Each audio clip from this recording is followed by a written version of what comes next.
ጥላውን ሄዱ። አስፈራራኝ። ጩኸት ብታሰሚ አንድ ጥይት ነው የሚበቃሽ። ከቤተሰብ ውጪ ማንም እንዳያውቅ አደረግኩ። ሊገሉኝ ይሻለኝ ነበር።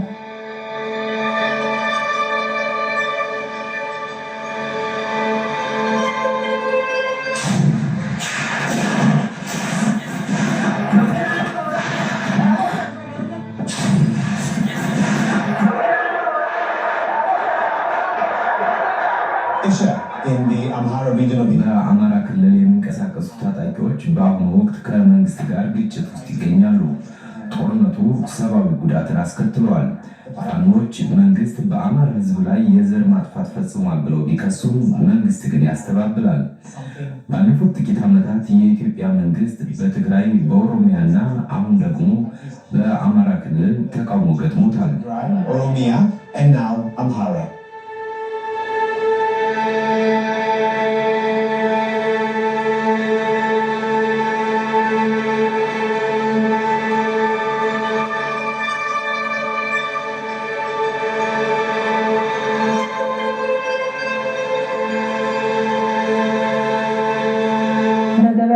ጠላ እንሸጣለን።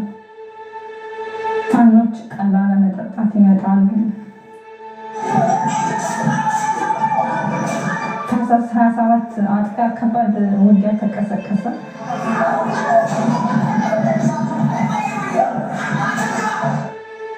የመንግስት ወታደሮች ፋኖችን ፍለጋ ቤት ለቤት መጡ።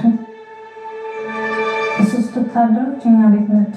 አፈር የመሰለ ሬንጀር የለበሱ መከላከያ ወታደሮች ናቸው።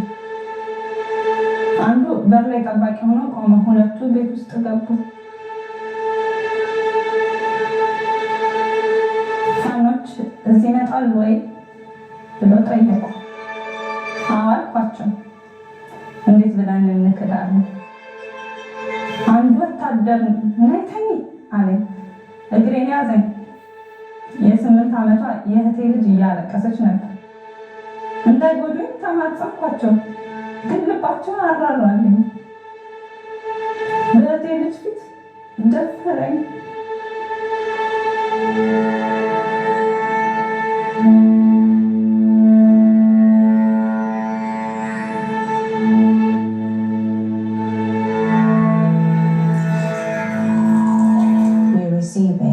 ተደፍረው የሚመጡ የሴቶች ቁጥር እየጨመረ ነው።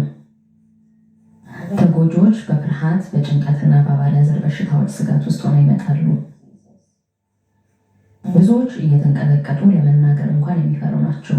ወደ ሕግ የሚሄዱት ጥቂቶች ሲሆኑ አጥቂዎቻቸው ተገቢውን ፍርድ አግኝተዋል ብለው አያምኑ።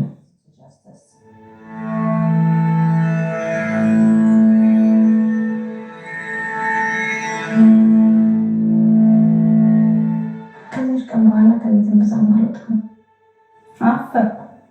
ሲያወራል ብዬ አሰብኩ። ስራዬ ማልቀስ ብቻ ሆነ።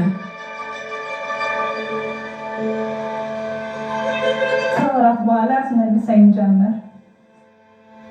ጓደኛዬ ተጠራጥራ ወደ ሐኪም ቤት ይዛኝ ሄደች። እርጉዝ መሆኔን አሉ።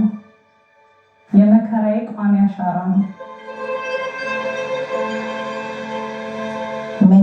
ብዙ የመደፈር ሰለባዎች አርግዘዋል። እኛ ዘንድ የሚመጡት ዘግይተው ነው። ወደ መጡበት ቦታ ስለሚመለሱ ማን ጥቃት እንደፈጸመባቸው ለመግለጽ ያመነታሉ። ግን ሁሉም ሰው ነው የሚፈራው። ግጭቱ በሩን ክፍት አድርጎታል።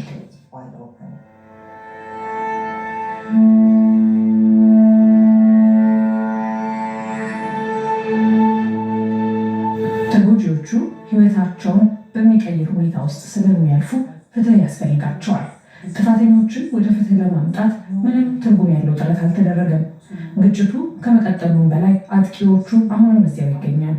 ለፈጸሙት ነገር ምንም አይነት ተጠያቂነት የለም። ተጎጂዎቹ ብቻ ሳይሆኑ እውነቱን የሚናገር ወይም የሚያጋልጥ ሰው ይቀጣል። ስለዚህ ይህንን እንደ አንገብጋቢ ሁኔታ ወስደን ትርጉም ያለው እርምጃ መውሰድ አለብን። ምክንያቱም እነዚህ የዓለም አቀፍ ሕግ ጥሰቶች ናቸው።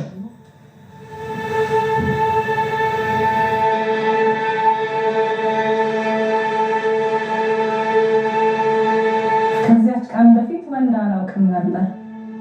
በተክሊል ማግባት ነበር የምፈልገው። አሁን ግን አልችልም።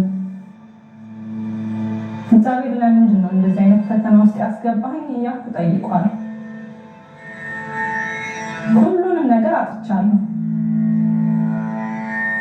እስካሁን ያለሁት የማትጠፋ ነፍስ ሆናብኝ ነው።